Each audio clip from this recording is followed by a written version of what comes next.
지난주 우리는 서론적으로 여호수아서의 대략적인 내용들을 여호수아라는 한 인물을 중심으로 하여서 살펴본 바가 있습니다. 기억하시는지 모르겠습니다. 여호수아서는 하나님께서 족장들에게 하셨던 약속, 특별히 땅에 대한 약속이 어떻게 이스라엘 민족이라는 공동체 속에서, 그리고 그 땅 가나안 땅에서 어떻게 하나님의 약속이 성취되어 가는지를 보여주는 그런 책이라라고, 하나님의 약속이 성취되어 가는 과정을 보여주는 책이라라고 말씀드렸습니다. 그리고 한 걸음 더 나아가서 그들이 차지한 그 땅에서, 하나님이 약속하신 땅, 그 땅에서 어떻게 하나님을 섬기며 살 것인가, 어떻게 하나님의 백성다운 견고한 백성, 흔들리지 않는, 말씀에 흔들리지 않는, 말씀이 굳건히 서서 흔들리지 않는 견고한 백성으로 살아갈 것인가 하는 이런 주제를 다루고 있는 책이 여호수아서라고 말씀을 드린 바가 있습니다. 오늘은 이제 1장 본문으로 들어가 보려고 합니다. 한 절씩 우리가 말씀을 구체적으로 살펴보기 원합니다. 그리고 그 말씀을 통하여서 하나님이 오늘 저와 여러분에게 하시고자 하시는 말씀을 들을 수 있는 그런 저와 여러분 모두가 되어지길 바랍니다. 1절 말씀입니다. 다시 한번 같이 읽겠습니다. 여호와의 종 모세가 죽은 후에 여호와께서 모세의 수종자 눈의 아들 여호수아에게 말씀하여 이르시되, 여호와의 종 모세가 죽은 후에 라고 여호수아서가 시작됩니다. 모세가 죽은 후에. 모세가 누굽니까? 너무나도 잘 알고 있는 이스라엘 민족의 지도자입니다. 광야 40년의 인도자였습니다. 그 광야 40년 동안 때로는 불뱀이 나타나기도 하고요, 정갈이 나타나기도 하고요, 물이 없어 목마르기도 하고요, 수많은 역경을 이겨낸 민족의 지도자였습니다. 이스라엘 민족 내부적으로는 계속해서 갈등이 있었습니다. 그 갈등이 때로는 지도자를 향하기도 했습니다. 지도자를 향한 반역과 혹은 하나님을, 심지어는 하나님을 향한 불평으로까지 내부적으로 여러 가지 갈등들이 있었습니다.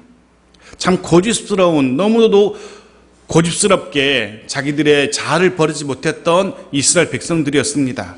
그 고집이 모세를 대적하기도 했고 하나님을 대적하기도 했고, 그런 이스라엘을 이끌고 드디어 모세가 가나안 바로 지척 인근 모압이라는 곳까지 도착했던 민족의 위대한 지도자, 무슨 이북 이야기 같긴 한데 어쨌든 민족의 위대한 지도자 모세였습니다. 이스라엘 백성들을 볼 때 모세는 말 그대로 위대한 지도자입니다. 그런데 그뿐만이 아닙니다. 모세는 하나님의 대리자이기도 했습니다. 단순한 인간 지도자가 아니었다는 겁니다. 그의 존재는, 모세의 존재는 하나님의 존재와도 같았습니다. 모세가 그 앞에 있다는 것은 하나님이 우리와 함께 하신다는 것의 상징과도 같은 이야기였습니다. 그의 존재는 하나님이 우리와 함께 하시고 우리를 돕고 계시는구나는 것을 알 수 있는 상징과도 같은 하나님의 대리자가 모세였던 겁니다. 민족의 위대한 지도자였고 하나님의 대리자였고, 그런 모세가 죽은 겁니다. 이스라엘 민족으로 볼 때는 말 그대로 민족의 희망이 사라진 겁니다. 이스라엘 민족의 내일이, 미래가 송두리째 사라진 것과 같은 그런 모세의 죽음이었던 겁니다. 단순히 한 사람의 죽음이 아니었다는 겁니다. 민족의 소망이 사라져버린 것 같은 그런 절망적인 순간이 다가온 겁니다. 당연히 백성들이 절망할 수밖에 없고요, 동요할 수밖에 없고요, 엄청난 좌절감을, 이제 우리는 끝났다, 더 이상 소망이 없다는 좌절감을 그들은 맛보게 됩니다. 정신적으로, 영적으로 공황 상태에 빠지게 된 겁니다. 이스라엘 민족만 그런 게 아닙니다. 모세의 뒤를 이어서 지도자가 된 여호수아 역시 마찬가지입니다. 분명 여호수아는 백성들보다 더 큰 좌절과 더 큰 두려움을 느끼게 되었을 겁니다. 모세의 죽음 이후에 자신이 이스라엘을 이끌어야 한다는 책임감, 그 중압감은 말로 다 할 수 없었을 겁니다.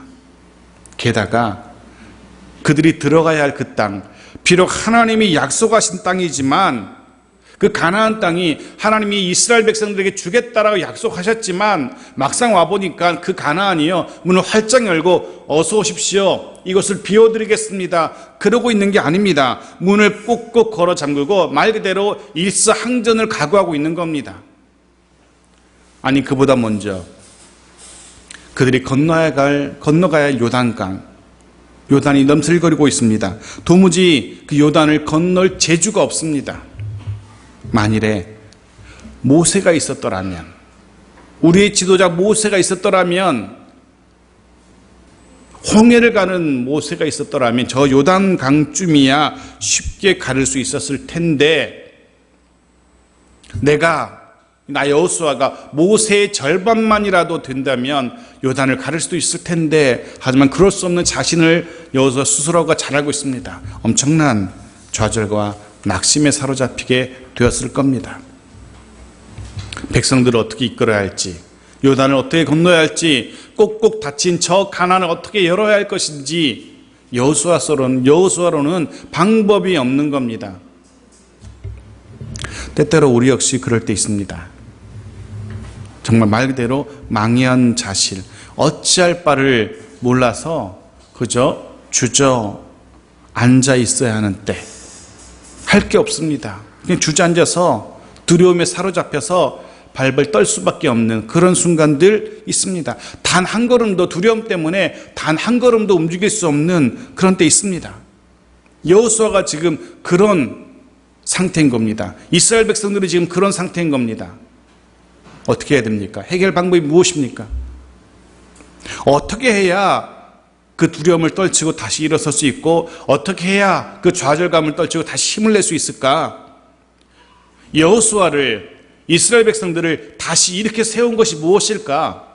오늘 본문은 그렇게 말하죠. 1절 마지막에 뭐라고 기록되어 있습니까? 하나님의 여호수아에게 말씀하여 이르시되, 하나님의 말씀이 임한 겁니다. 이스라엘에게 다시금 힘을 불어넣기 위해서 필요한 것은 하나님의 말씀이었습니다. 좌절과 두려움에 사로잡혀서 어찌할 바를 모르던 여호수아에게 가장 필요한 것이 바로 하나님의 말씀이었던 겁니다. 하나님의 말씀이 드디어 임합니다. 그렇습니다.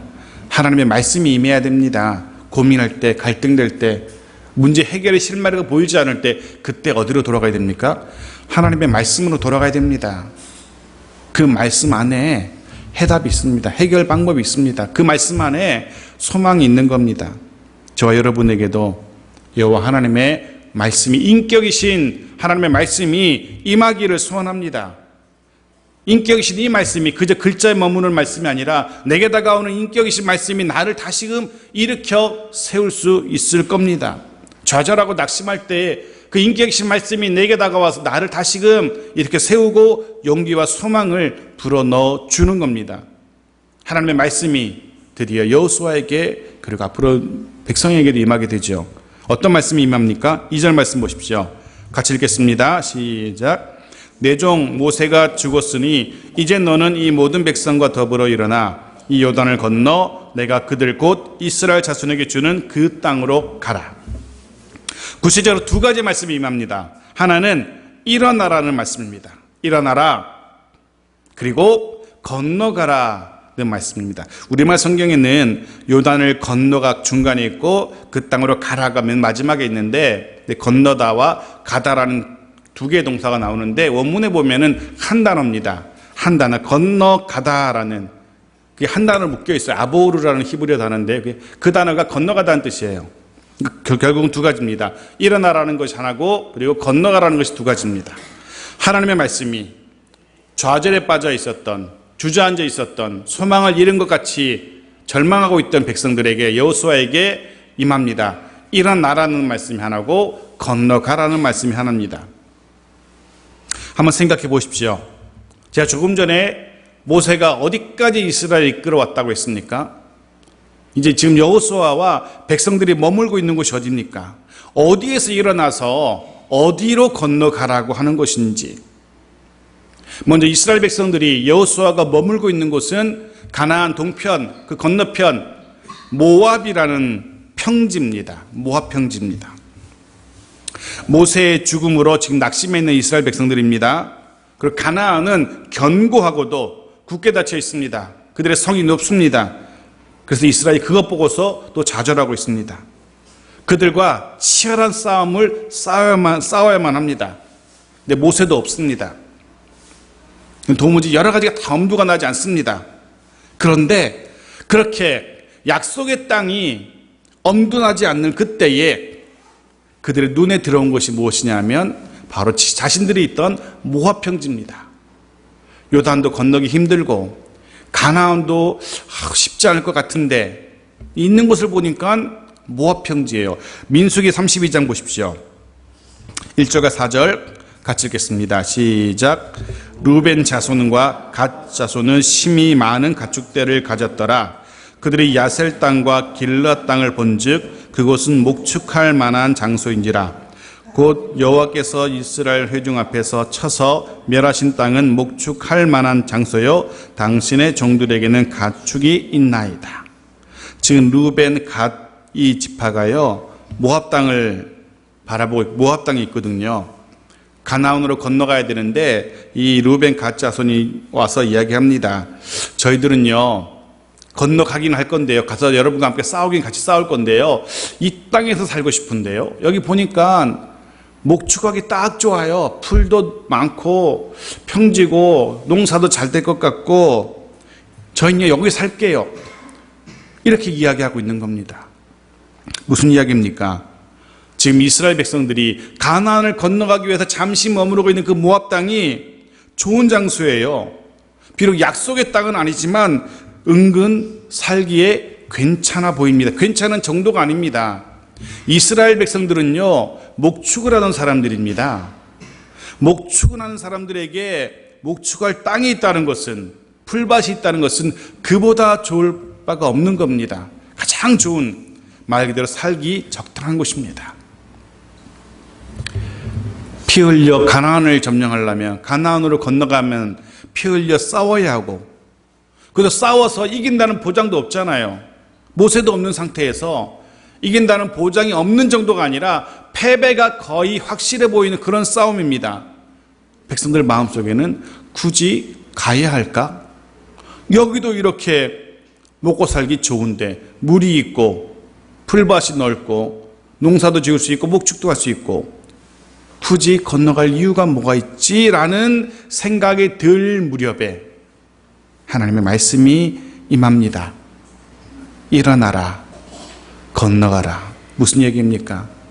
너희들 정신 차려야 된다. 여기 좋아 보이지? 여기가 이 모압 땅이 좋아 보이지만, 괜찮아 보이지만 여기는 아니야 라고 하나님이 말씀하시는 겁니다. 살기 너무너무 좋아 보이고 내 눈에 딱 안성맞춤이고 생활하기에, 자녀들 교육시키기에 너무너무 좋은 곳처럼 생각되지, 하지만 아니야, 여기는 나의 약속의 땅이 아니야 라고 분명히 하나님이 말씀하시는 겁니다. 여기는 아니야 라고. 여러분 꼭 기억하십시오. 내 생각에는, 내가 볼 때는 정말 좋아 보이고 정말 괜찮아 보이지만, 그래서 더 이상 거기를 벗어나고 싶지 않고 떠나고 싶지 않고 뭐 그런 곳이 있을 수 있죠. 더 머물고 싶고 그럴 수 있죠. 하지만 아닌 곳은 아닌 겁니다. 아무리 고집해봤자 거기 머물러서는 안 되는 곳이 있습니다. 이제 지난 월, 화, 수, 저는 이제 선발대로 가서 주일부터 월, 화, 수요일 오후까지 수련회를, 노예 수련회를 제가 진행하고 왔지 않습니까? 총무로. 그냥 임할 때는 또 이 부담감이 다르더라고요. 거의 잠도 서너 시간밖에 못 자고, 지금 입안이 지금 다 헐었거든요. 그래가지고 입안도 다 헐고, 그게 뭐라고, 목사님들 사모님들 모시고 2박 3일 수련하는 게 그게 뭐라고 신경을 너무 썼더니 다 헐었어요. 근데 정말 거기에 좋았던 건 동해안 바로 바닷가, 대포항 바로 앞이거든요. 호텔이 이제 대포항 바로 앞이라서 모든 객실이 다 바다가 보여요. 그래서 이제 월요일 새벽에, 월요일은 이제 2시에 모임이라서 2시부터 접수를 받아서 3시에 방을 배치하기 때문에 선발대로 가신 분들이 밤에 준비해놓고 내일은 10시 반에 아침 먹으니까 푹 주무세요 하고 푹 자기로 했어요. 월요일 아침은요. 근데 이제 5시 한 20분 뒤에 전화가 왔지 않습니까? 우리 권사님이, 목사님 왜 새벽 예배 안 오세요? 하고 깼어요. 그리고 잠이 깨서 더 잘 것도 없이 그냥 일어나서 말씀 보고 기도하고 창문을 열어젖히는데 그 동해안에 해가 떠오르는데 그 말 그대로 장관이더라고요. 와, 너무너무 멋있었어요. 해가 떠오르는 모습이 조금 아직 완전히 뜨지 않고 살짝 수평선에서 살짝 떠올랐는데 너무너무 멋있는 거예요. 근데 그 다음날은 구름이 껴서 한 번도 못 봤어요. 일찍 일어났어도. 그날만 해가 떠오르는 걸 봤는데, 와, 정말 사진으로는 봤지만 제 눈으로 직접 떠오르는 태양 본 건 처음인데요. 너무 멋있더라고요. 수요일 날 진짜 오고 싶지가 않더라고. 여기서 한 며칠만 더 자고 갔으면 생각 들긴 하던데. 네, 그 뭐 더 있는다고 돈만 더 내면 더 있을 수 있겠죠. 더 있을 수도 없고 정말 제 생각엔 침대도 편하고 여러 가지 좋지만 밥도 맛있고 다 돈이지만 거기 있고 싶다고 해서 그 사람들이 있으라 하지 않잖아요. 가야 되죠. 모압 땅이 그런 땅이 아니었을까 그런 생각 해봅니다. 모압 땅이 그런 땅이 아니었을까. 거기도 해 뜨는 동편이고요. 살기 좋은 목초지가 있고요. 이스라엘 백성들이 주저앉고 싶었을 겁니다. 하나님이 그런데 아니라고 하십니다. 더 이상 그곳에 머물지 말라고 하십니다. 우리에게도 때로 말씀하실 때 있어요. 야, 거기 아니야. 일어나야 돼. 그러면 일어나야 됩니다. 입장을 바꿔놓고 한번 생각해 봤습니다. 일어나라고, 건너가라고 말씀하시는 하나님의 명령을 들은 여호수아의 마음이 어땠을까? 여호수아야, 그만 일어나서 거기 그만 머물고 일어서서 이제 건너가자 했을 때 여호수아가 이야, 신난다. 드디어 약속의 땅에 들어가게 되었구나. 신난다. 재미난다. 약속의 땅에 들어간다. 한껏 들떠서 신나했을까? 아니면 아휴, 드디어 올 것이 왔구나. 여기 좀 더 머무르면 좋을 텐데 어떡하지? 이것도 살만한데 왜 굳이 고생문이 활짝 열린 그곳으로 가야만 할까? 라는 생각을 했을까? 여러분 어떻게 생각하십니까? 여호수아가 신난다. 드디어 약속의 땅에 가는구나. 라고 생각했을까? 아니면 이제 죽었다. 아휴, 드디어 올 것이 왔구나. 하나님께서 저 말만 안 나왔으면 좋았을 텐데 라고 했을까? 분명 큰일 났다. 이제는 죽었다. 이런 생각했을 겁니다. 그럼에도 불구하고 하나님은 분명하게 여호수아에게 또 이스라엘 백성들에게 요구하십니다. 명령하십니다. 일어나라. 그리고 건너가라. 지금 하나님은 머물고 싶어하는 모압 땅에 머물고 싶어하는 이 여호수아와 이스라엘 백성들에게 믿음의 반응을 도전하고 계신 겁니다. 너희가 어찌할래? 이미 족장 때로부터 내가 약속한 가나안 땅이 바로 저 눈앞에 있는데 너희가 여기 머물 것이야? 아니면 갈 것이야? 일어날 것이야? 건너갈 것이야? 라고 믿음을 도전하고 있습니다. 그 명령에 어떻게 반응하는지 하나님은 보고 싶어 하십니다. 잠깐 눈에 보이는 그 모압의 목초지의 마음이 빼앗겨서 하나님의 약속을 저버릴 것인가? 어떡할래? 라고 묻고 계십니다. 창세기 찬송가 302장에 보면 이런 가사가 있어요.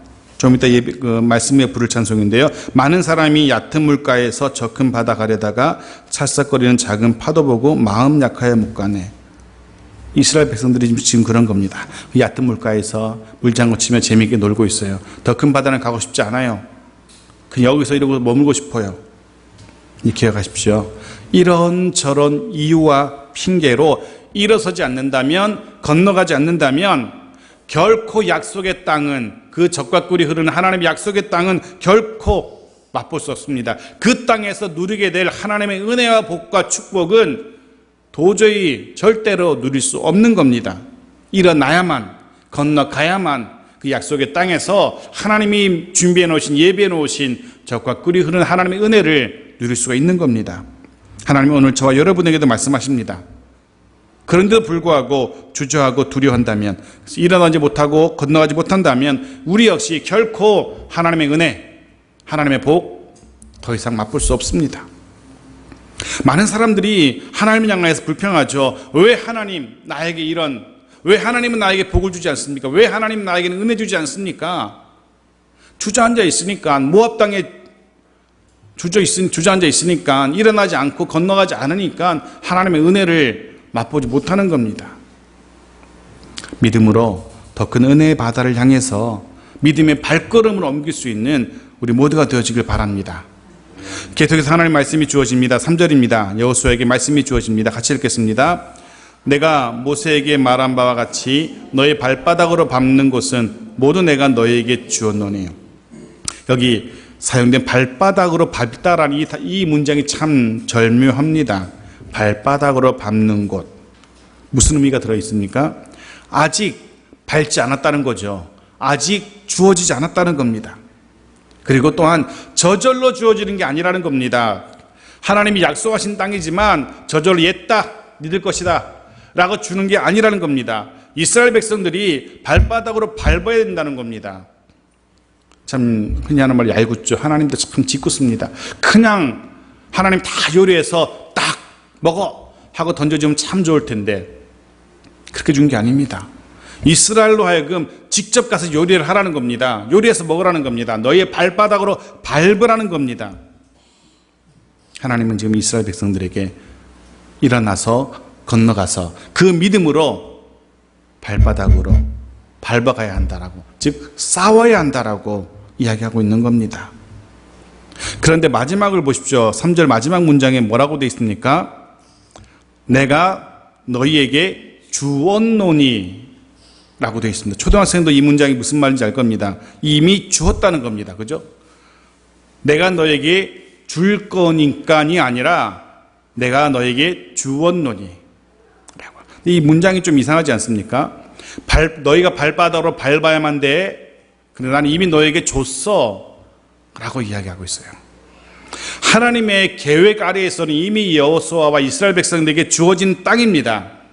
하지만 이스라엘 백성들은요, 아직 미래의 일입니다. 자기들의 발바닥으로 밟아야만 하는 땅입니다. 마치 저와 여러분에게 천국이 이미 주어졌잖아요. 맞습니까? 이미 저와 여러분이 천국 주어졌어요. 하지만 우리는 우리의 삶 속에서 그 천국을 향해서 걸어가야만 합니다. 우리의 발바닥으로, 우리의 삶 속에서 발바닥으로 밟아가야 되는 것과 같은 이치예요.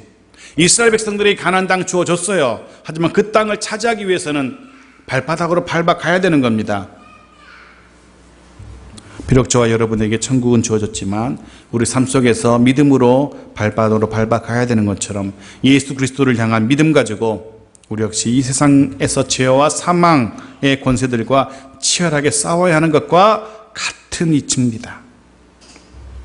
때로 이스라엘 백성들처럼 예기치 못한 요단과 같은 장애물이 우리를 막아서기도 할 겁니다.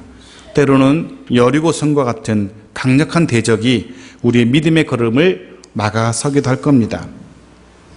그럼에도 불구하고 일어나라고 건너가라고 명령하시는 이 하나님의 말씀을 신뢰함으로 한 걸음 한 걸음 우리 믿음의 걸음을 걸어야 합니다. 그럼 분명히 하나님이 저와 여러분에게 약속하신, 이미 예비하신 영적인 가나안들, 그것들을 분명히 우리가 취할 수 있을 겁니다.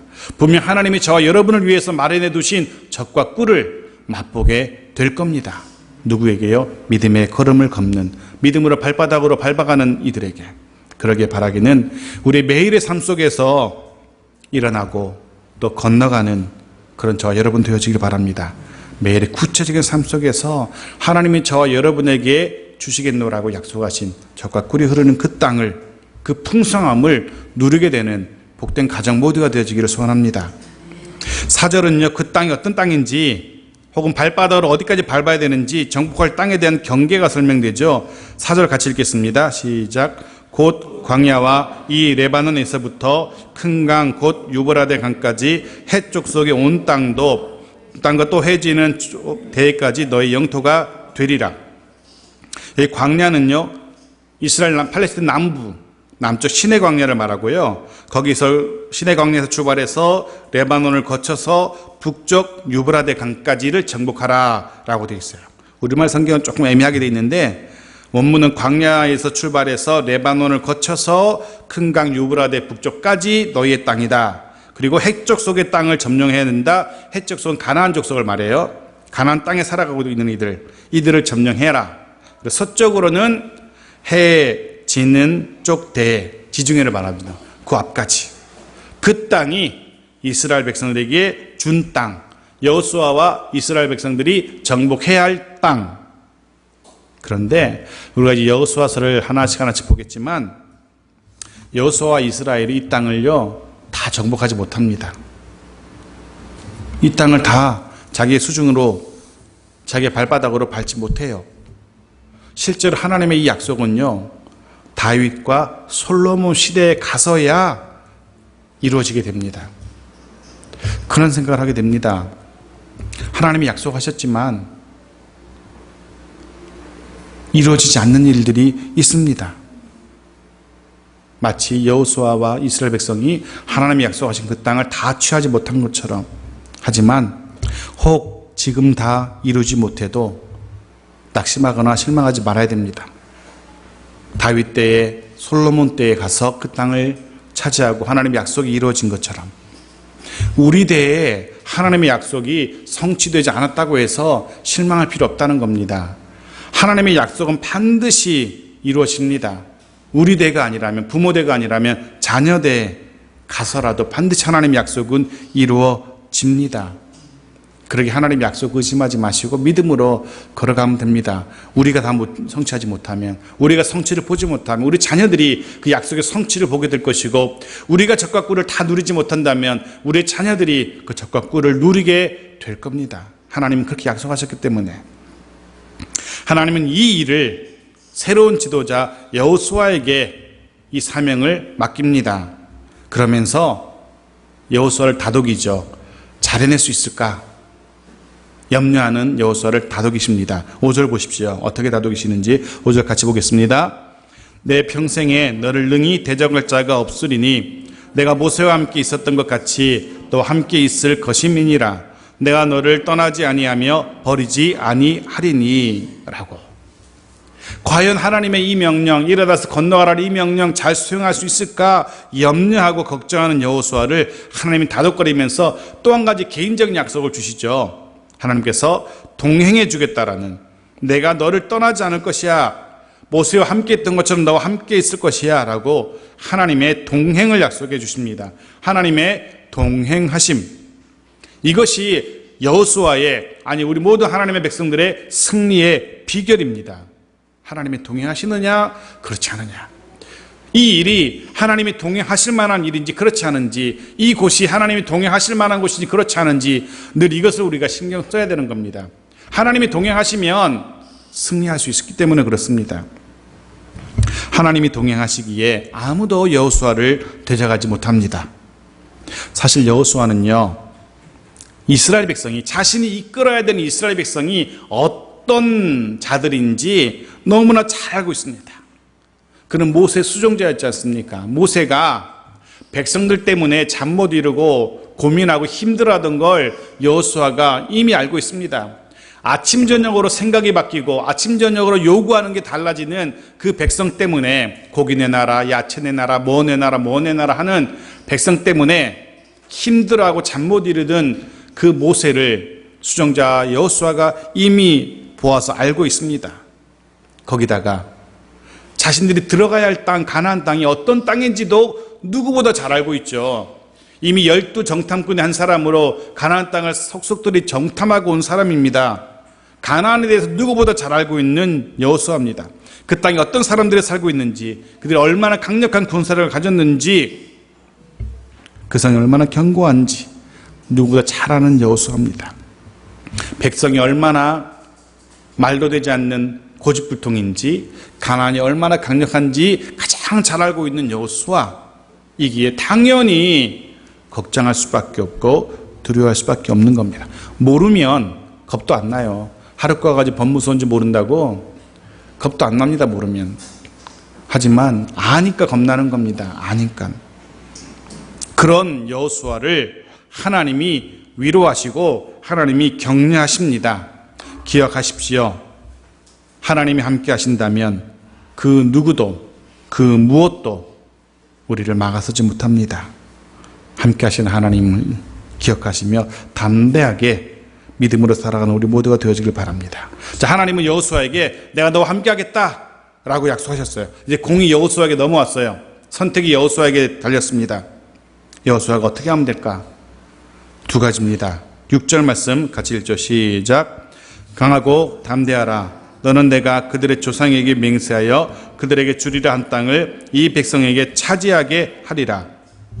여호수아가 할 거는 이제 첫 번째는 그저 하나님의 동행의 약속을 믿고 강하고 담대하면 되는 겁니다. 강하고 담대하라. 두려워하지 말라는 겁니다. 염려하거나 근심하지 말라는 겁니다. 백성들이 과연 모세를 따르는 것처럼 나를 따를까 염려하지 말라는 겁니다. 견고한 가나안 저성들 점령할 수 있을까 없을까 그것 때문에 염려하지 말라는 겁니다. 형편과 처지 보면서 염려하지 말라는 겁니다. 동행하겠노라 약속하신 하나님만 보면 되는 것이지 처해진 형편, 환경, 여건 이런 것들로 염려하지 말라는 겁니다. 여호수아는 염려하지 않으면 됩니다. 7절 두 번째 같이 읽겠습니다. 오직 강하고 극히 담대하여 나의 종 모세가 내게 명령한 이 율법을 다 지켜 행하고 우로나 좌우로나 치우치지 말라. 그리하면 어디로 가든지 형통하리니. 여호수아는 염려할 필요 없고 이것만 하면 됩니다. 율법 지켜 행하는 것 이것만 하면 됩니다. 근데 사실 이 명령은 율법을 지켜 행하라는 이 명령은 새로운 명령은 아니었어요. 모세를 통하여서 계속해서 백성들에게 주어진 명령입니다. 여호수아도 이미 알고 있는 명령입니다. 그런데도 다시금 여호수아에게 꼭 집어서 다시금 명령하십니다. 왜냐하면 율법, 하나님의 말씀을 지켜 행하는가 그렇지 않은가 그 여부가 승리와 형통의 열쇠이기 때문입니다. 오늘 본문도 말하지 7절도 말하지 않습니까? 그러면 형통하리니 라고. 우리말 성경에는요 강하고 극히 담대하여 율법을 지켜 행하라 이렇게 되어 있는데 원문은요 거꾸로 되어 있어요. 뒤집어져 있습니다. 원문의 의미는. 그러니까 강하고 담대하여 율법을 지켜 행하라가 아니고 원문은 율법을 지켜 행하기 위해서 너 마음을 단단히 잡아야 돼 이렇게 되어 있습니다. 하나님의 말씀을 지켜 행하기 위해서 너는 마음을 굳건히 해야만 해 이렇게 이야기하고 있는 겁니다.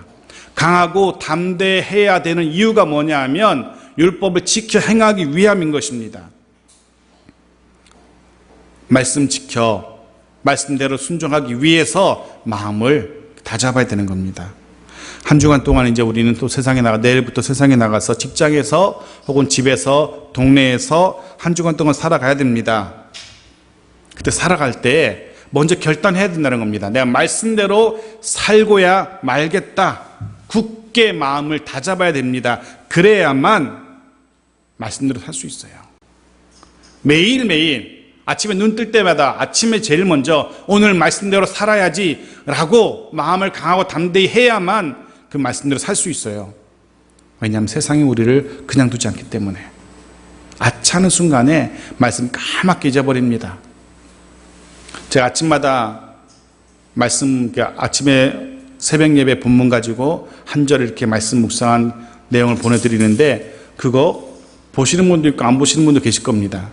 제가 볼 때 아마 절반 이상은 아무 생각 없이 왔구나 탁 덮어버리지. 핸드폰 뭐가 문자 그냥 읽지도 않고 이런 분도 분명히 계실 겁니다. 어떤 분은 읽고 다시 한번 새기고 묵상하는 분도 계실 것이고 그 말씀 붙들고 이 말씀대로 살아야지 결단해야만 말씀대로 살 수 있습니다. 지금 여호수아에게 그렇게 주문하고 있는 겁니다.